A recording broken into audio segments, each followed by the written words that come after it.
जिन्होंने कानून व्यवस्था को जमीन के धरातल पर ला करके विकास की गति को आगे बढ़ाया है। आपने देखा है, भारत का इतिहास आप जानते हैं, ऐसा मुख्यमंत्री जिन्होंने कानून व्यवस्था आपने बड़ा जमीन पर देखा है। अभी आप समझ लीजिए, बहुत ज्यादा बोलने का मेरे पास समय नहीं है। अभी आप कानून के क्षेत्र में इसी मिर्जापुर के धरती पर विपक्षी पार्टियों के जो प्रत्याशी हैं, अगर आप कल्पना करिए, अभी 10 दिनों के अंदर हर चट्टी चौराहों पर उनका आतंक शुरू हो गया है। साइकिल का दुपट्टा लेकर के व्यापारियों को लूटना शुरू कर दिए चुनाव में। आप कभी भूल मत करिएगा मित्रों, अनुप्रिया जी ने 10 सालों में किसी का नुकसान नहीं किया और मिर्जापुर को विकास की धारा में माननीय मोदी जी और योगी जी की विकास को जमीन तक पहुंचाया है।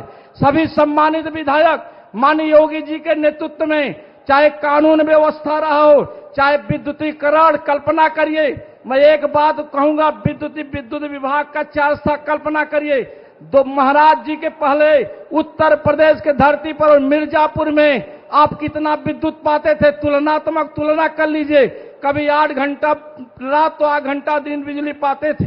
18,000 गांवों को एक मुफ्त विद्युत मिली, आज हम 24 घंटा बिजली दे रहे हैं। आज महाराज जी के नेतृत्व में चाहे स्वास्थ्य हो, शिक्षा हो, आवास हो, राशन का हो, मुख्यमंत्री शादी विवाह, बहुत से ऐसी योजनाएं जिसकी कोई गिनती नहीं है। विकास की योजनाएं उत्तर प्रदेश के धरती में कभी आप सड़क नहीं देखे थे, कानून व्यवस्था नहीं देखे थे।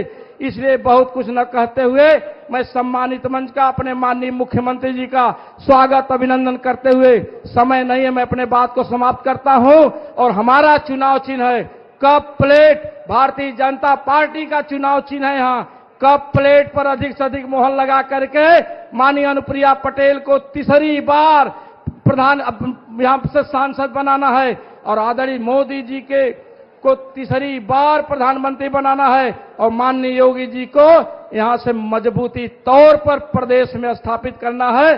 बहुत बहुत धन्यवाद।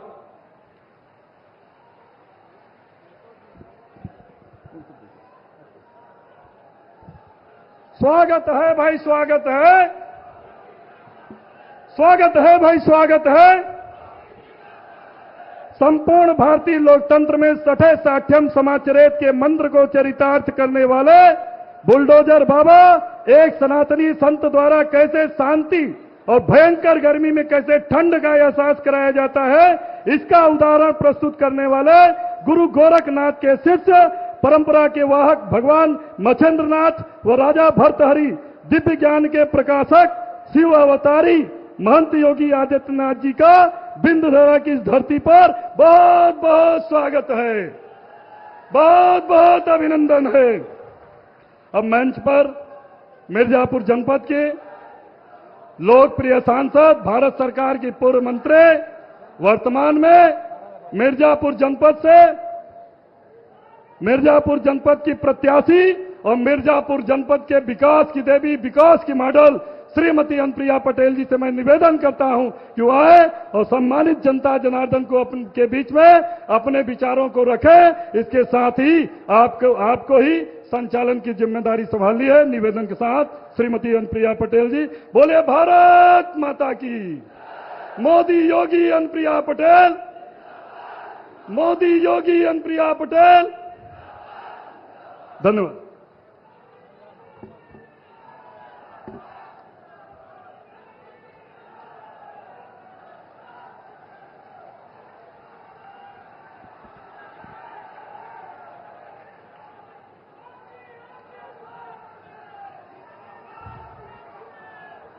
मिर्जापुर के मेरे परिवारजनों,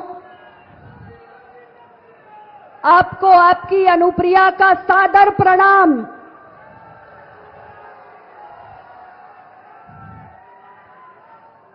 आज इस मंच पर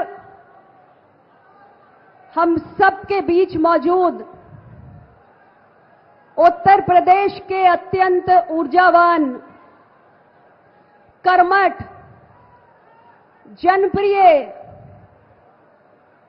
और विकास पुरुष के रूप में जाने जाने वाले परम श्रद्धेय मुख्यमंत्री श्री योगी आदित्यनाथ जी का मैं समस्त मिर्जापुर जनपद वासियों की ओर से बहुत बहुत स्वागत, अभिनंदन, वंदन करती हूं। माननीय मुख्यमंत्री जी, आपके लिए कहना चाहती हूं कि धन्य अवसर आज का है, धन्य अवसर आज का है। स्वागतम, शुभागमन। ऋण चुकाए हम भला क्या, आपके उपकार का आपने दर्शन दिया है। स्वागतम, शुभागमन। माननीय मुख्यमंत्री जी, आपका बहुत बहुत स्वागत है। सभी मिर्जापुर वासियों से हाथ जोड़ के आग्रह करना चाहती हूं, जोरदार तालियों से माननीय मुख्यमंत्री जी का स्वागत कीजिए। मंच पर विराजमान उत्तर प्रदेश सरकार के उप मुख्यमंत्री मेरे बड़े भाई, जिनका मुझे सदैव बहुत स्नेह मिलता है और एक बार नहीं अनेक बार मिर्जापुर आकर जिन्होंने हम सबको ऊर्जा प्रदान करने का काम किया है और इस मिर्जापुर के विकास को भी निरंतर आगे बढ़ाने के लिए अपना योगदान दिया है, ऐसे माननीय उप मुख्यमंत्री बड़े भाई केशव प्रसाद मौर्य जी का भी मैं बहुत बहुत स्वागत करना चाहती हूं।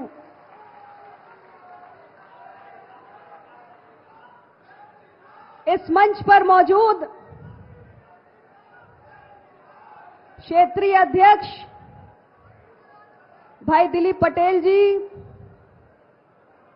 लोकसभा क्लस्टर प्रभारी आदरणीय बड़े भाई दयाशंकर मिश्र दयालु जी, मेरे लोकसभा क्षेत्र के प्रभारी आदरणीय आरएन पाठक जी, जिले की प्रभारी बहन सरोज कुशवाहा जी, मंच पर विराजमान माननीय सांसद राम शकल जी, सभी विधायकगण, डॉक्टर विनोद बिंद जी, आदरणीय रत्नाकर मिश्रा जी, भाई रमाशंकर पटेल जी, भाई अनुराग पटेल जी और इस मंच पर मौजूद भारतीय जनता पार्टी के जिला अध्यक्ष भाई ब्रिजभूषण सिंह जी, अपना दल के जिला अध्यक्ष भाई रामलोटन बिंद जी, निषाद पार्टी के जिला अध्यक्ष भाई राम आसरे जी, हमारे सभी साथी दलों के नेतागण जो यहां पर इस मंच पर विराजमान हैं,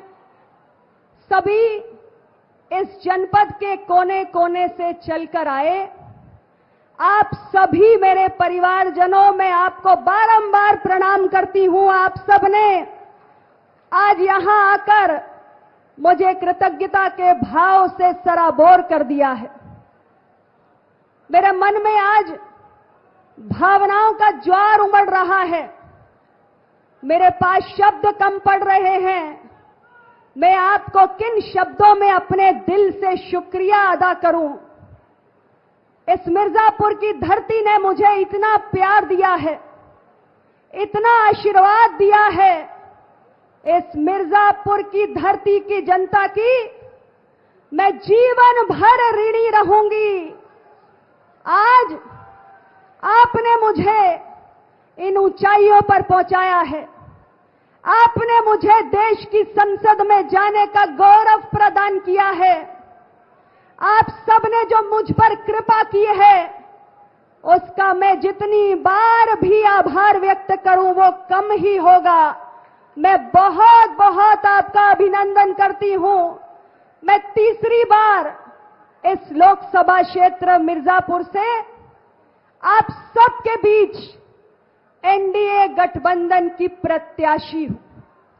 तीसरी बार 2014 में मैं पहली बार आपके बीच चुनाव लड़ने के लिए आई थी। तब मैं आप सबके लिए बहुत नई थी, लेकिन आप सभी ने मुझे अपनी बेटी मानकर, अपनी अनुप्रिया मानकर आपने 2,19,000 से भी ज्यादा मतों से मुझे जिताकर देश की संसद में भेजा था। 2019 में मैं आपके बीच दूसरी बार चुनाव लड़ने के लिए एनडीए गठबंधन के प्रत्याशी के रूप में आई और जब दूसरी बार आपके बीच में चुनाव लड़ने आई तब मेरे मिर्जापुर के परिवारजनों ने 2014 से भी ज्यादा वोटों से 2,32,000 से भी ज्यादा बड़े जीत के अंतर से मुझे विजय श्री का तिलक लगाकर देश की संसद में भेजा। मेरे परिवारजनों, आप लोगों ने मेरे लिए जो किया है, मुझे जो दिया है, उसके बदले मैं आपके लिए क्या ही कर पाऊंगी।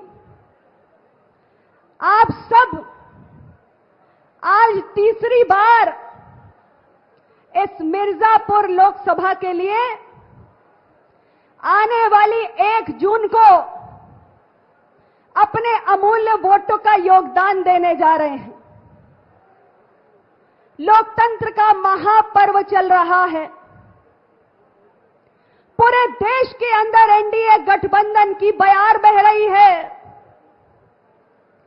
हमारे इस जनपद का चुनाव तो अंतिम चरण में है, लेकिन चौथे चरण तक आते आते ही देश की जनता ने एनडीए गठबंधन की प्रधानमंत्री नरेंद्र मोदी जी के नेतृत्व में दमदार जीत पर अपने विश्वास की मोहर लगा दी है। और देश का बच्चा बच्चा आज ये कह रहा है कि देश में तीसरी बार प्रधानमंत्री नरेंद्र मोदी जी की सरकार की हैट्रिक लगने जा रही है। हैट्रिक, इसमें कोई संदेह नहीं है। पूरा देश आज मोदी जी की सरकार की नीतियों के साथ खड़ा है। पूरा उत्तर प्रदेश आज मुख्यमंत्री योगी आदित्यनाथ जी की सरकार की नीतियों के साथ खड़ा है। और इन 10 वर्षों में जहां एक और हमने पूरे देश को बदलते हुए देखा है, पूरे उत्तर प्रदेश को बदलते हुए देखा है, वहीं इन 10 वर्षों में हमने अपने इस मिर्जापुर को भी बदलते हुए देखा है। डबल इंजन की सरकार ने मिर्जापुर में विकास की परियोजनाओं की जो गंगा बहाई है, उसके चलते मिर्जापुर का परिदृश्य आज 2014 के बाद से बिल्कुल अलग हो चुका है। और इसलिए बार बार मैं आपके बीच एक ही बात कहती हूं कि 10 सालों का ये मेरा मिर्जापुर, 10 सालों का ये आपका मिर्जापुर, ये बदलता मिर्जापुर है, ये संवरता मिर्जापुर है। माननीय प्रधानमंत्री श्री नरेंद्र मोदी जी के मार्गदर्शन में और माननीय मुख्यमंत्री योगी आदित्यनाथ जी के नेतृत्व में विकास के नए कीर्तिमान गढ़ता ये नया मिर्जापुर है। माननीय प्रधानमंत्री जी ने 2047 तक विकसित भारत बनाने का संकल्प लिया है और उसके लिए माननीय योगी जी विकसित उत्तर प्रदेश बनाने के लिए दिन रात जुटे हुए हैं। और विकसित भारत के विकसित उत्तर प्रदेश का विकसित मिर्जापुर आने वाले समय में बनने जा रहा है, आने वाले समय में बनने जा रहा है।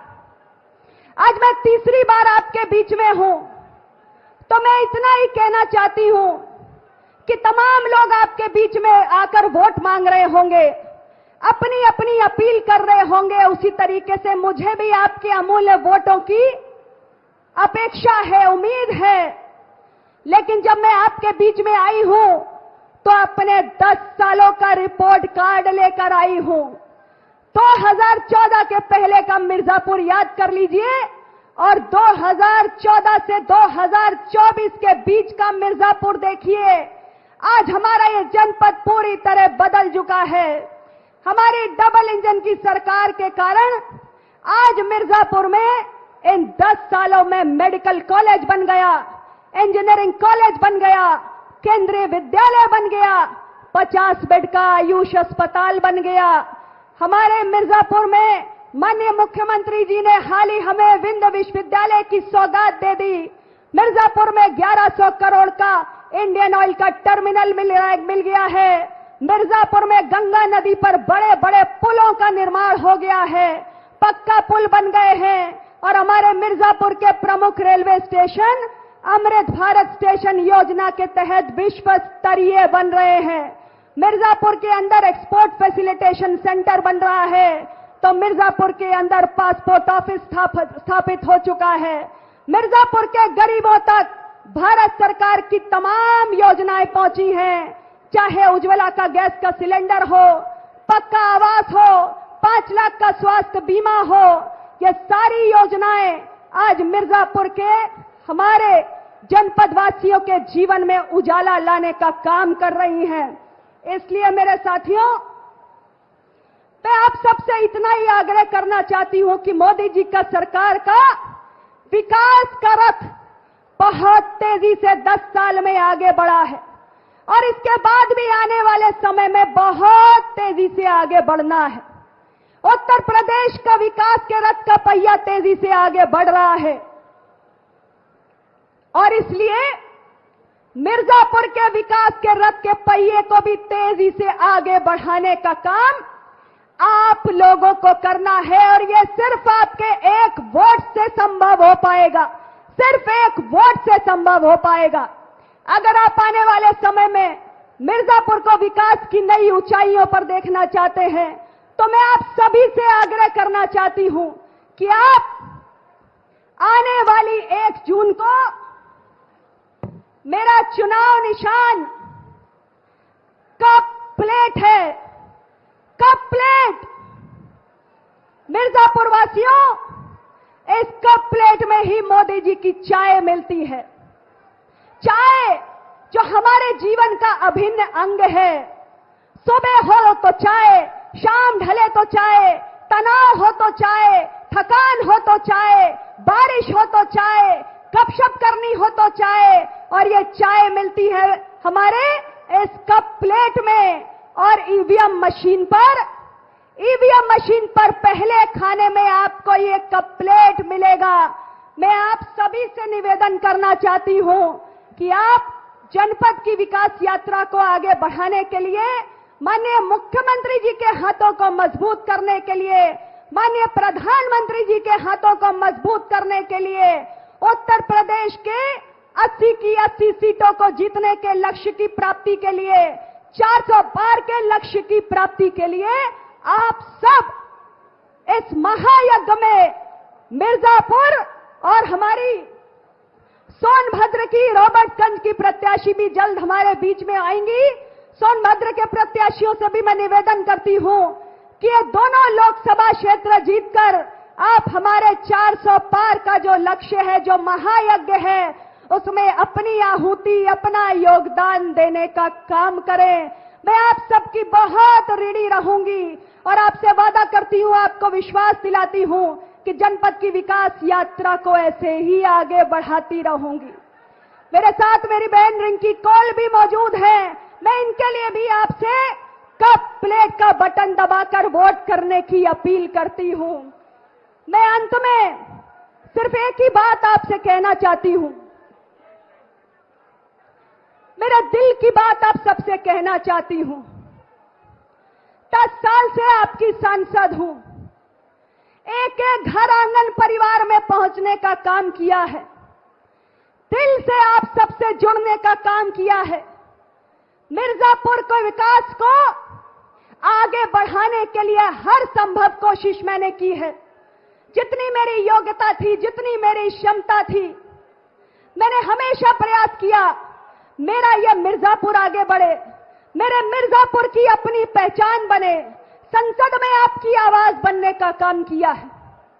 लेकिन आज जो मेरे विरोधी आपके बीच में घूम घूम कर वोट मांग रहे हैं, उन्हें इन 10 सालों में मेरे खिलाफ कहने को कुछ नहीं मिला, कुछ नहीं मिला, क्योंकि अनुप्रिया पटेल के लिए यह कुर्सी, यह पद, यह सत्ता जो आपने मुझे अपने वोट से सौंपी है, वो सिर्फ और सिर्फ जनसेवा का माध्यम है। मैंने इस पद का दुरुपयोग करके न किसी व्यापारी से वसूली की है, न किसी की जमीनें हड़पी हैं, न किसी के ऊपर झूठे मुकदमे दर्ज कराए हैं, न कभी कोई झगड़ा फसाद बवाल करवाया है। अनुप्रिया पटेल ने शुद्ध रूप से आपकी बेटी बनने का फर्ज निभाया है और मेरा नाम अनुप्रिया है, मेरा नाम अनुप्रिया है। आज मैं अपने पूज्य पिताजी का स्मरण करना चाहती हूं, डॉक्टर सोनेलाल पटेल जी का, अपना दल के संस्थापक डॉक्टर सोनेलाल पटेल जी का, जिन्होंने मुझे ये नाम दिया। अनुप्रिया का अर्थ होता है प्यारी बेटी, और शायद मेरे पिता ने मुझे ये नाम इसलिए दिया कि मैं जहां भी जाऊं वही की प्यारी बेटी बन जाऊं। आप सबकी प्यारी बेटी बनने के लिए मैंने हर संभव प्रयास किया है, और आज ये आपकी बेटी आपके सामने आपके आशीर्वाद की उम्मीद को लेकर आई है कि आने वाली 1 तारीख को आप सब अपनी इस बेटी को कप प्लेट का बटन दबा के मेरे तमाम विरोधियों को इस बात का प्रमाण देंगे कि 10 साल में मैं आपके दिल के कोने में बस चुकी हूं और सही मायनों में मिर्जापुर की बेटी बन चुकी हूं। मेरी बहन रिंकी कौल का भी उत्साहवर्धन करेंगे, उनको भी कप प्लेट का बटन दबाकर वोट देंगे। इतना ही कहते हुए मैं अपने निवेदन को समाप्त करती हूं और इस मंच पर विराजमान हमारे ऊर्जावान, कर्मठ मेरे बड़े भाई, उत्तर प्रदेश के उप मुख्यमंत्री परम श्रद्धेय श्री केशव प्रसाद मौर्य जी को सादर आमंत्रित करती हूं कि वे आए और अपने हृदय के उद्गार व्यक्त करें।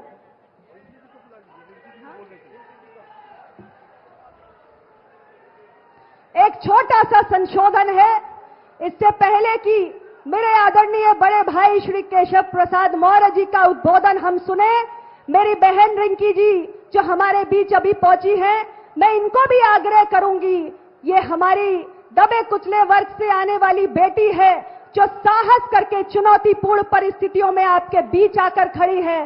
मैं आग्रह करूंगी बहन रिंकी को वे आए और हमारे जनता से अपनी अपील करें।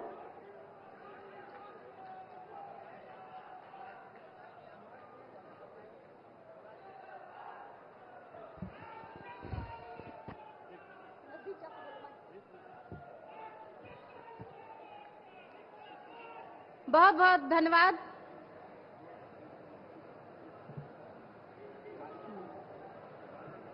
आज इस कार्यक्रम के मुख्य अतिथि माननीय प्रधानमंत्री श्री नरेंद्र मोदी जी, माननीय मुख्यमंत्री श्री योगी महाराज जी, माननीय राज्य मंत्री केशव प्रसाद मौर्य जी और सभी सम्मानित पदाधिकारी और सम्मानित मंच, मतदाता भाई और बुजुर्ग, पिता तुल्य और नारी शक्ति और मीडिया भाई और सुरक्षा कर्मी, मैं सभी को प्रणाम करती हूं और उनका बहुत बहुत धन्यवाद देती हूं और शुभकामना वंदन करती हूं। आज प्रधानमंत्री माननीय नरेंद्र मोदी जी, माननीय मुख्यमंत्री, माननीय राष्ट्रीय अध्यक्ष बहन श्रीमती अनुप्रिया पटेल जी, जिन्होंने मुझे लोकसभा प्रत्याशी के रूप में राबर्ट्सगंज में मुझे नियुक्त किया है, मैं उनको बहुत बहुत धन्यवाद देती हूं और उनका आभार प्रकट करती हूं।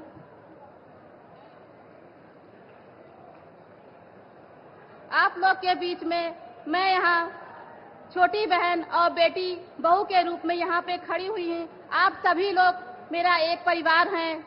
मैं एक लोकसभा के बड़े चुनाव के लिए मुझे आप सभी लोगों का सहयोग चाहिए और साथ चाहिए। ये चुनाव आपके सहयोग और साथ के बिना संभव नहीं है, इसीलिए मैं आपसे हाथ जोड़कर विनम्र निवेदन करती हूं कि कप प्लेट के सामने वाला बटन दबा के मुझे अपना अपना आशीर्वाद दें और माननीय प्रधानमंत्री जी और मुख्यमंत्री जी के हाथों को मजबूत करें और उनके सपने को साकार करें। उन्होंने नारी शक्ति को आगे बढ़ावा दिया और उन्हें आगे बढ़ने का मौका दिया। आज मैं उन्हीं के कारण जो यहाँ आज मंच में खड़ी हूँ, ये उन्हीं का फैसला है। मैं उनको बहुत बहुत धन्यवाद देती हूँ। जय हिंद, जय भारत, भारत माता की जय।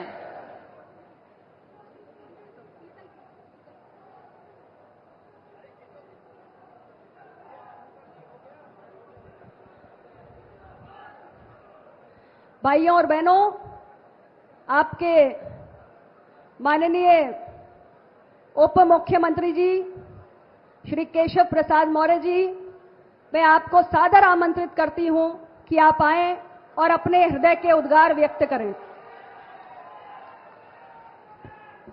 बोलिए भारत माता की। इतने धीरे से जरा दोनों हाथ उठा करके बोलिए भारत माता की, भारत माता की, मां विंध्यवासिनी की जय श्री राम। मंच पर विराजमान उत्तर प्रदेश के यशस्वी मुख्यमंत्री माननीय योगी आदित्यनाथ जी महाराज, दोनों लोकसभा की दृष्टि से प्रत्याशी मिर्जापुर से बहन अनुप्रिया पटेल जी और सोनभद्र से बहन रिंकी कौल जी, मंच पर भारतीय जनता पार्टी के अपना दल के सभी जनप्रतिनिधिगण, सभी माननीय पदाधिकारीगण, यहां उपस्थित जनसैलाब, मैं सबको सादर प्रणाम जय श्री राम करते हुए, क्योंकि माननीय प्रधानमंत्री जी बहुत जल्दी हमारे बीच में आने वाले हैं, आप सब लोगों को इतना ही निवेदन करने आया हूं। 2024 का यह लोकसभा चुनाव, 2024 का यह लोकसभा चुनाव बहुत ऐतिहासिक चुनाव है। आप सबको आने वाली 1 तारीख को एक तरफ विपक्ष का इंडी गठबंधन है, दूसरी तरफ माननीय नरेंद्र मोदी जी के नेतृत्व में भारतीय जनता पार्टी का एनडीए गठबंधन है। आपने लगातार 2014 में, 2019 में भारतीय जनता पार्टी का कमल खिला करके अपना दल का कप प्लेट को जिता करके देश में सरकार बनाने का काम किया है। आप सब जानते हैं ऐसा कोई यहां पर नहीं होगा जिसको डबल इंजन सरकार के माध्यम से कोई ना कोई योजना का लाभ ना मिला हो। मैं आप सब लोगों को यहां पर कहना चाहूंगा, आने वाली 1 तारीख को इन दोनों लोकसभा सीटों पर भारतीय जनता पार्टी गठबंधन की प्रत्याशी एक तरफ बहन अनुप्रिया जी को, दूसरी तरफ रिंकी कौल जी को कप प्लेट वाले बटन के सामने वाली बटन दबा करके लाखों वोटों के अंतर से विजयी बना करके भेजने का काम करिए। बताइए करोगे? दोनों हाथ भाग बताओ, करोगे? तीसरी बार मोदी सरकार बनाओगे? आप सब ये ध्यान रखना, माननीय प्रधानमंत्री जी के आने के बाद यह संदेश जाना चाहिए कि मोदी जी आपने 400 पार का नारा दिया है, मिर्जापुर और सोनभद्र उसमें पीछे नहीं रहेगा, यह संदेश देने का काम करना है। आपने यहां विकास की बहुत सारी बातें हमारी बहन अनुप्रिया जी ने आपको बताई है, लेकिन यह तो झांकी है, पूरी पिक्चर 4 जून के बाद से दिखाना बाकी है। अभी तो जो आपने विकास की योजनाएं देखी है वो बहुत थोड़ा है, अभी तो बहुत कुछ होना है। ये सपा से मुक्त, बसपा से मुक्त, कांग्रेस से मुक्त उत्तर प्रदेश बनाने का हमारे आप सबके सामने अवसर है। इनके सामने कोई लक्ष्य नहीं है। इनसे पूछो 2024 का लोकसभा चुनाव क्यों लड़ रहे हो, तो कहते हैं मोदी जी को प्रधानमंत्री की कुर्सी से हटाना है, इसलिए चुनाव लड़ रहे हैं। बताइए ये सारे लोग मिल करके मोदी जी को प्रधानमंत्री की कुर्सी से हटा सकते हैं क्या? दोनों हाथ भाग बताओ, हटा सकते हैं क्या?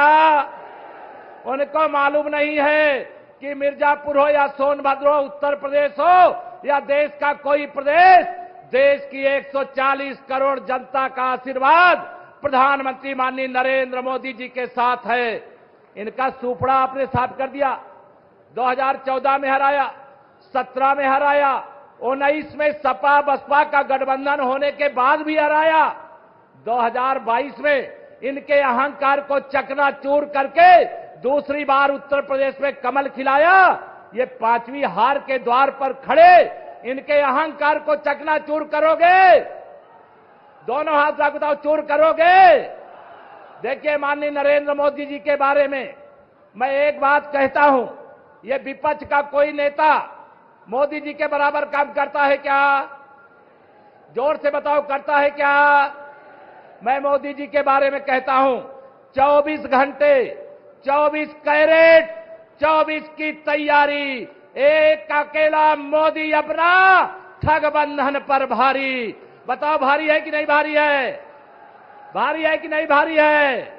इसलिए आप सब लोगों से मैं निवेदन करूंगा, 2024 की इस लोकसभा चुनाव में एक तरफ भ्रष्टाचार के अंत करने का मौका है, एक तरफ गरीबी से मुक्त भारत बनाने का मौका है, एक तरफ मिर्जापुर में मां के धाम को स्वर्ग है ही साक्षात, इसकी विकास की किरण हर गरीब के घर तक पहुंचाने का अवसर है, हर नौजवान के उज्जवल भविष्य बनाने का अवसर है, हर माता बहन के सशक्तिकरण का अवसर है, हर बुजुर्गों के सम्मान का अवसर है।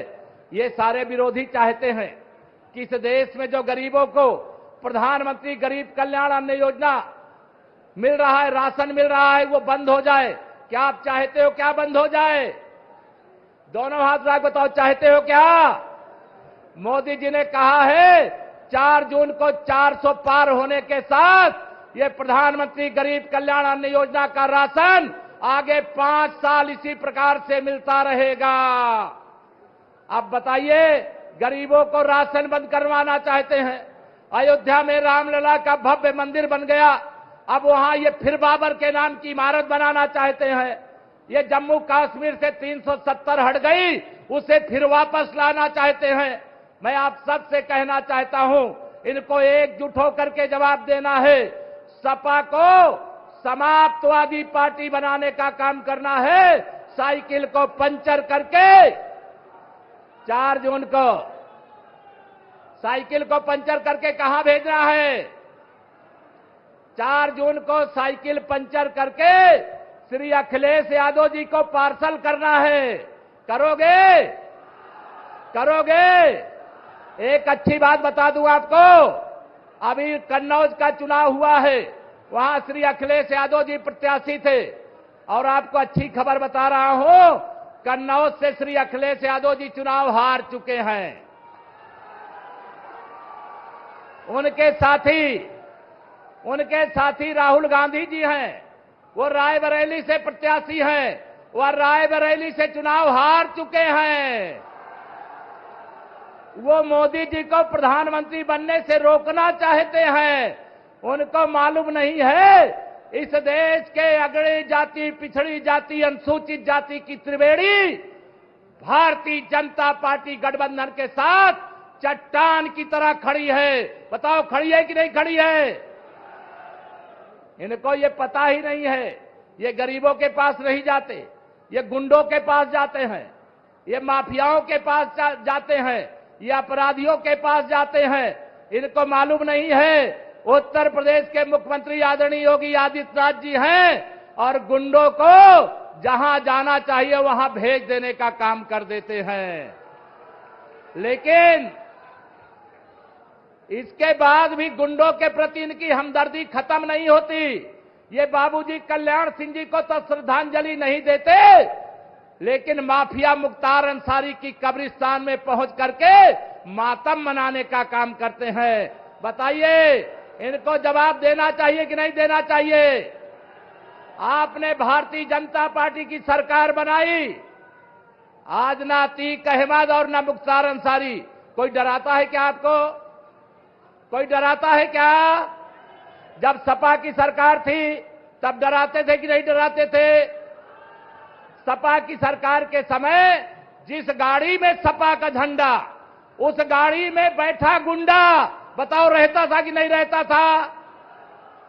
सपा की जब सरकार थी तो सपाइयों का नारा खाली प्लाट हमारा, बताओ रहता था कि नहीं रहता था? जब मैं कहता हूं कि समाजवादी पार्टी अपराधियों को, माफियाओं को, दंगाइयों को पैदा करने की फैक्ट्री है, तो इनको मिर्ची लगती है। ये मेरा विरोध करने लगते हैं, मेरी सरकार का विरोध करने लगते हैं। मैं आपसे पूछता हूं, बताओ समाजवादी पार्टी अपराधियों को पैदा करने की फैक्ट्री है कि नहीं है? तो अपराधियों को पैदा करने वाली फैक्ट्री बंद होनी चाहिए कि नहीं बंद होनी चाहिए? उसकी ताकत, उसका अवसर आपके हाथ में है। यहां अभी अनुप्रिया जी बता रही थी कि यहां इंडियन ऑयल का रिफाइनरी यहां पर लेके आई है, डिपो लेकर के आई है।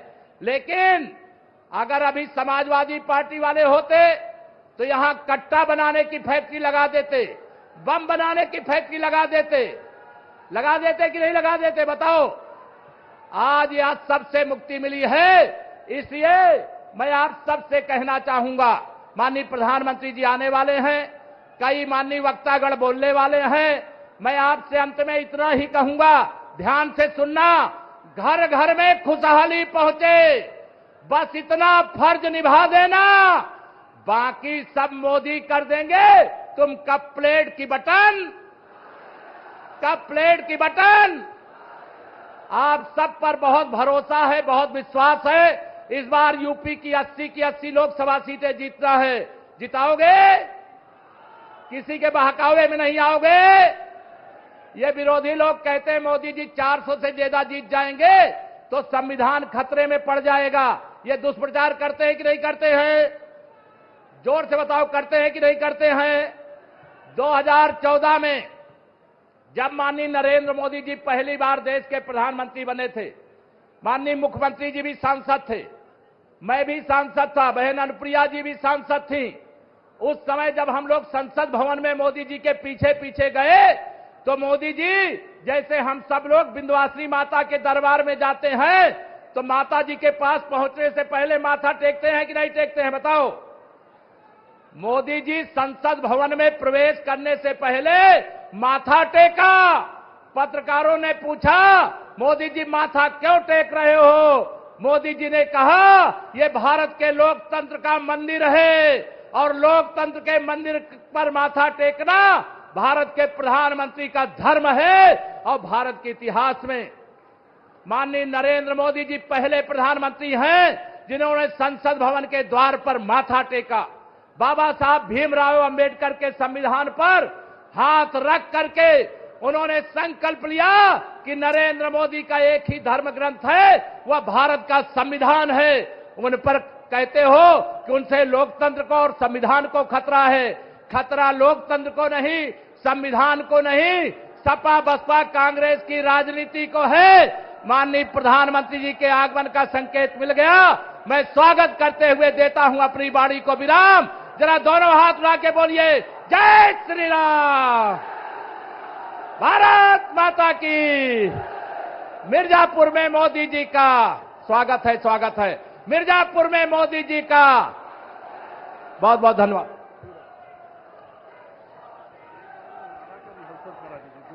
कहां गया? भाइयों और बहनों, मैं जानती हूं आप बहुत उत्साहित हैं, लेकिन मेरी बात को ध्यान से सुने। दुनिया के सर्वाधिक लोकप्रिय नेता कुछ ही क्षणों में हमारे बीच में इस मंच पर होंगे। यह हम सबका सौभाग्य है। मेरी बात को ध्यान से सुनिए। माननीय प्रधानमंत्री जी के स्वागत में मैं आप सभी से आग्रह करूंगी, हम सब चंद पंक्तियों के साथ उनका स्वागत करेंगे। जब मैं कहूंगी स्वागत है भाई, स्वागत है, तो आप सब कहेंगे मोदी जी का स्वागत है। जब मैं कहूंगी स्वागत है भाई, स्वागत है, आप सब कहेंगे मोदी जी का स्वागत है। जब मैं कहूंगी मोदी जी को जय श्री राम, आप सब 2 बार कहेंगे जय श्री राम, जय श्री राम। जब मैं कहूंगी फिर एक बार, आप सब कहेंगे जब मैं कहूंगी अब की बार, ठीक से मैं सभी से आग्रह करूंगी कि प्रधानमंत्री जी को लगे कि वो मिर्जापुरियों के बीच में आए हैं, सोनभद्र वालों के बीच में आए हैं, ऐसी बुलंद आवाज में जयकारा लगाना है आप सभी को। साथियों, दुनिया के सर्वाधिक लोकप्रिय राजनेता, दुनिया में भारत की जय जयकार कराने वाले, भारत को एक ग्लोबल प्लेयर के रूप में नई पहचान देने वाले, विकासवादी राजनीति के प्रणेता, विकसित भारत के स्वप्न दृष्टा, मन की बात से करोड़ों भारतीयों के दिलों पर राज करने वाले, भारत की बेहतरी और कल्याण के हर संकल्प को अपने अश्रांत परिश्रम से सिद्धि में तब्दील करने वाले, हम सबके प्रेरणा पुरुष, करोड़ों करोड़ भारतीयों की उम्मीद की किरण, माननीय प्रधानमंत्री जी श्री नरेंद्र मोदी जी, उनके उड़न खटोला की आवाज सुनाई पड़ रही है। कुछ ही क्षणों के अंदर मैं आपकी व्याकुलता समझ रही हूं, आप कैसे उनकी एक झलक पाने के लिए लालायित हैं। आपके बीच चंद क्षणों में ही माननीय प्रधानमंत्री जी इस मंच पर आने वाले हैं। मैं आप सभी से कहना चाहती हूं कि जैसे ही प्रधानमंत्री जी इस मंच पर पहला कदम रखें, कि पूरा पंडाल प्रधानमंत्री जी की जय जयकार से गूंजना चाहिए।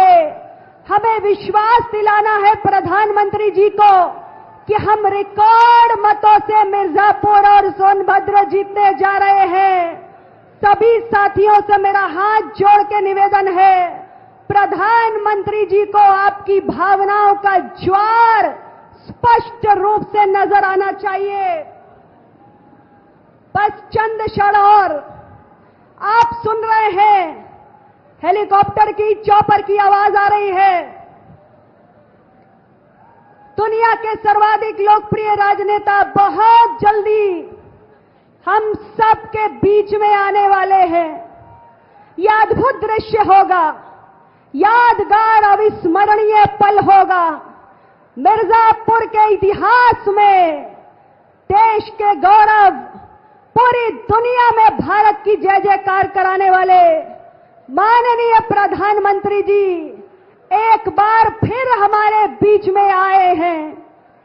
2014 से पहले का समय याद करिए, कितनी बार ऐसा हुआ है कि देश के प्रधानमंत्री हमारे जनपद में आए हों, और 2014 से 24 के बीच का समय याद करिए, माननीय प्रधानमंत्री श्री नरेंद्र मोदी जी ने एक नहीं अनेकों बार हम सबके बीच में आकर हमारा साहस बढ़ाया है, हमारा उत्साह वर्धन किया है, हमें विश्वास दिलाया है कि देश आज ऐसे नेतृत्व के हाथों में है जो पूरे देश के समग्र, सर्वस्पर्शी और संतुलित विकास को धार देने में लगा हुआ है, और खास तौर से जिसकी दृष्टि भारत के पूर्वी हिस्से पर है, वो पूर्वी हिस्सा जिसमें हमारा पूर्वांचल भी आता है, और वो पूर्वांचल जिसमें मिर्जापुर और सोनभद्र भी आता है।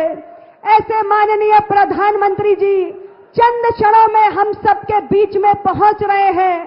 मैं आपकी व्याकुलता, आतुरता को समझ सकती हूं। प्रधानमंत्री जी की एक झलक पाने को आप बेताब हैं। जितने आप बेताब हैं, उतने ही हम सब भी बेताब हैं। आज पूरे देश में कमोबेश यही हाल है। जहां देखो भारतवासियों का दिल प्रधानमंत्री नरेंद्र मोदी जी के लिए धड़क रहा है, बेचैन है 400 पार के आंकड़े के साथ तीसरी बार मोदी सरकार की हैट्रिक लगाने को। बस कुछ ही क्षण और माननीय प्रधानमंत्री जी हमारे बीच में आएंगे।